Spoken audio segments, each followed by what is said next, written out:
Good evening. Welcome to South Asia Newsline. I'm Lipakshi Khurana. Here are the top stories we're tracking for you on Tuesday, the 1st of March. Indian student killed in shelling in Ukraine's Kharkiv. Embassy asks stranded citizens to leave Kyiv urgently. Rights groups call for repeal of Pakistan's draconian cyber law.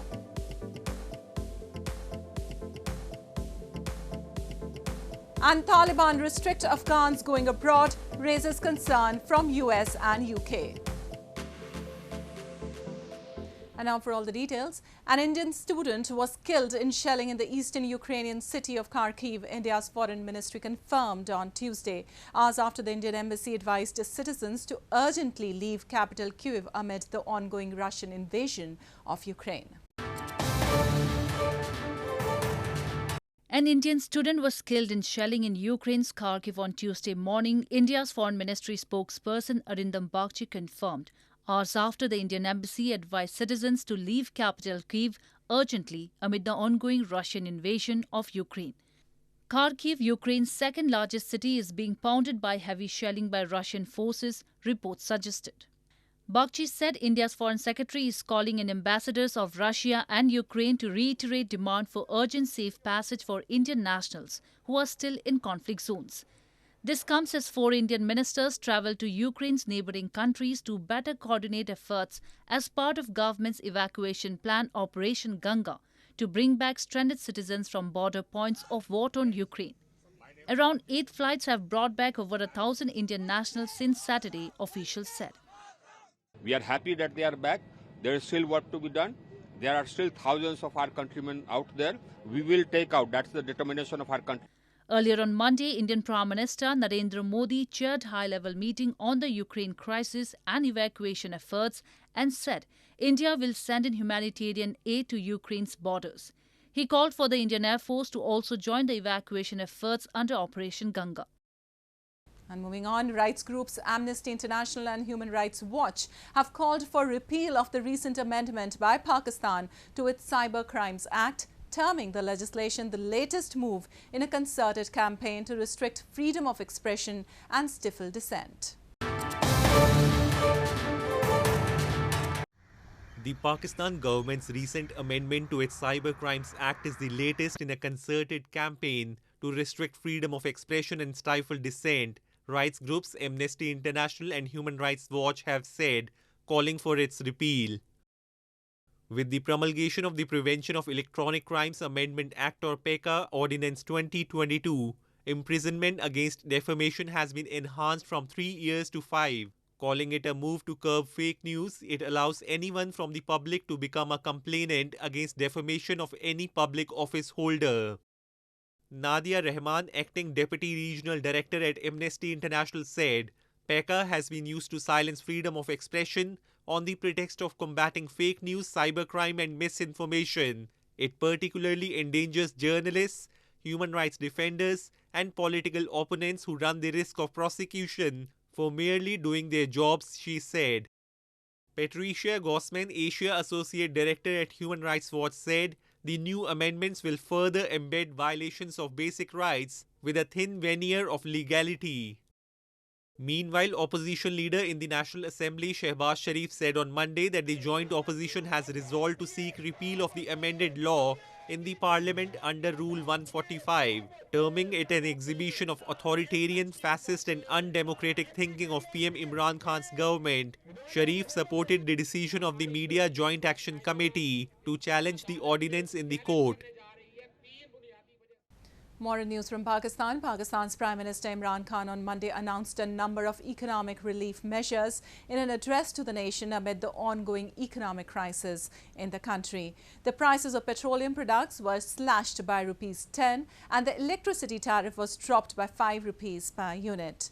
Opposition leaders credited their pressure tactics for the relief measures announced by Imran Khan.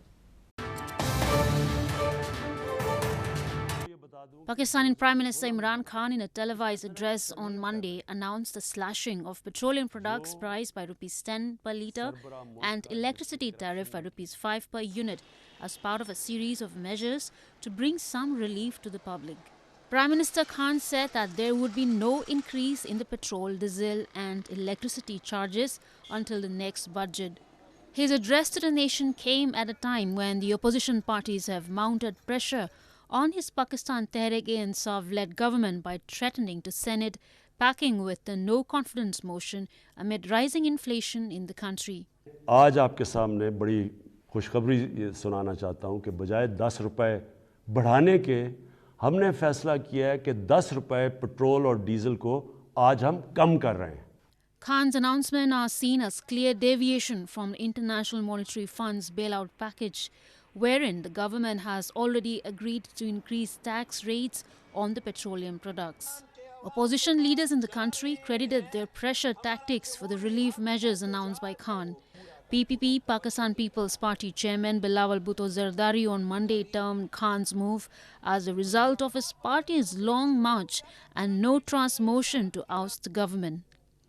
Miftah Ismail, former finance minister and Pakistan Muslim League Nawaz PMLN leader, said that those who advised not to worry now looked worried because of the no-trust move against the Prime Minister.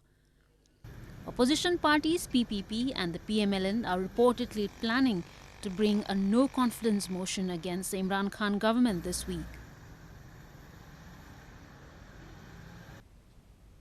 And in news from Afghanistan, the Taliban administration has announced that it would restrict Afghans from leaving the country under certain circumstances. The restrictions have provoked strong reactions. United Kingdom's envoy also criticized the move amidst fears it could hamper ongoing evacuation efforts.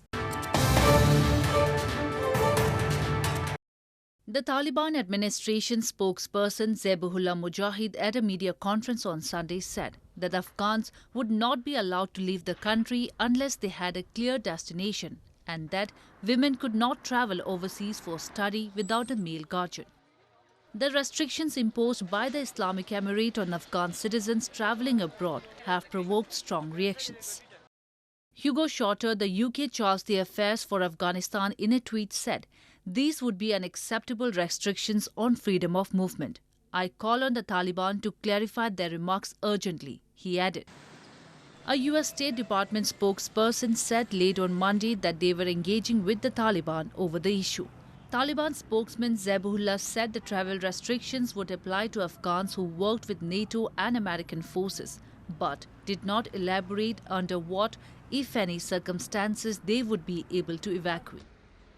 The Taliban have been carrying out extensive house searches around the Afghan capital, according to residents, a policy the group's spokesman said was to detect criminal activity, but that some Western diplomats said had targeted ordinary citizens. Since the Islamist group took over the country in August, observers have warned of emerging signs of a crackdown on dissent and reprisals against former security force members and activists. Fears for the safety of vocal opponents of the Taliban and prominent women have risen since the Islamist group took over the country, with international agencies and governments expressing alarm over the disappearances of several female activists in recent months. The Taliban denies targeted reprisals and says it is investigating reports of violence and disappearances. In news from Nepal, CPN Maoist Centre Chairman Pushpa Kamal Dahal has expressed satisfaction over the parliamentary ratification of the US-funded MCC, the Millennium Challenge Corporation Compact. Dahal told reporters on Monday that his party voted in favour of MCC Compact after initially opposing the move, as the parliament ratified it along with an interpretative declaration which would have a binding effect on the United States. The US has pledged a grant of $500 million for the construction of electricity transmission lines and road upgradation project as part of the agreement. CPN Mao Centre had also held days of street protest and warned of quitting the ruling coalition against MCC, expressing fears that it would undermine Nepal's sovereignty. The binding declaration has saved the constitution and the country, Dahal said. And the winter sport of skiing is giving a boost to tourism and employment in the hill station of Gulmarg in India's Jammu and Kashmir. Many youths in the region are working as coaches to give skiing training to the tourists and locals from across the world who are visiting Gulmarg to enjoy the sport amid its snow-covered peaks. The hill station of Gulmarg in India's Jammu and Kashmir territory has emerged as a favorite ski destination of people from all over the world. The thrilling ski season is the time when the sleepy town turns into a carnival of skiers as enthusiasts from across the globe visit Gulmarg to learn and enjoy the sport amid its snow-covered peaks. Many youths are working as coaches in the region to give skiing training to the tourists and locals. They charge as per the requirements of the enthusiast, which in turn is helping in generating employment.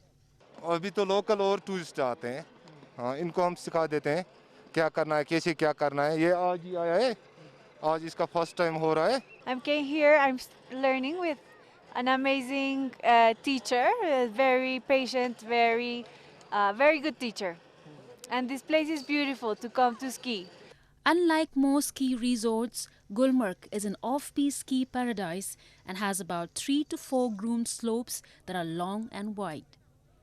It is also popular for snowboarding, skating, sledge rides, gondola jaunts and cable car rides.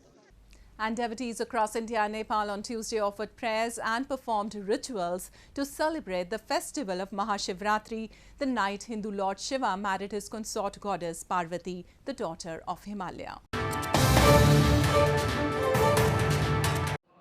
Thousands of devotees across India on Tuesday celebrated the Hindu festival of Mahashivratri, or Shiva's great night, the night Hindu god of destruction Lord Shiva married goddess Parvati, the daughter of Himalaya.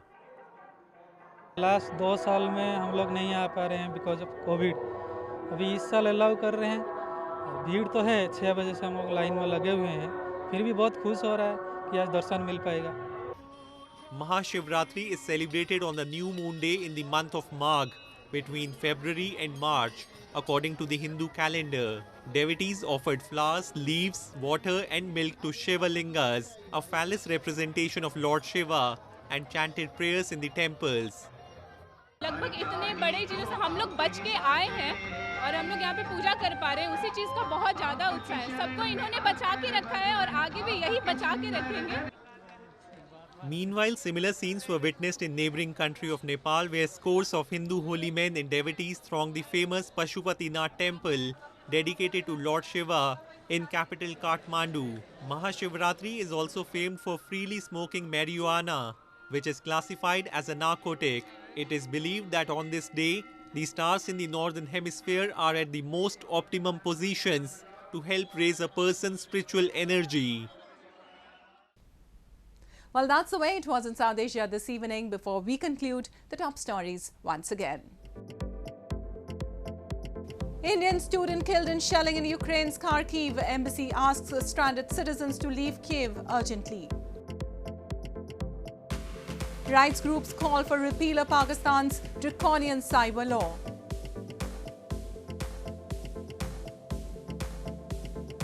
And Taliban restrict Afghans going abroad, raises concern from US and UK. Now our viewers can watch the show on SouthAsiaNewsline.com. You can also visit us on Facebook.com/SAsiaNewsline and follow us on Twitter @SAsiaNewsline. That's all in tonight's edition. We'll see you same time tomorrow.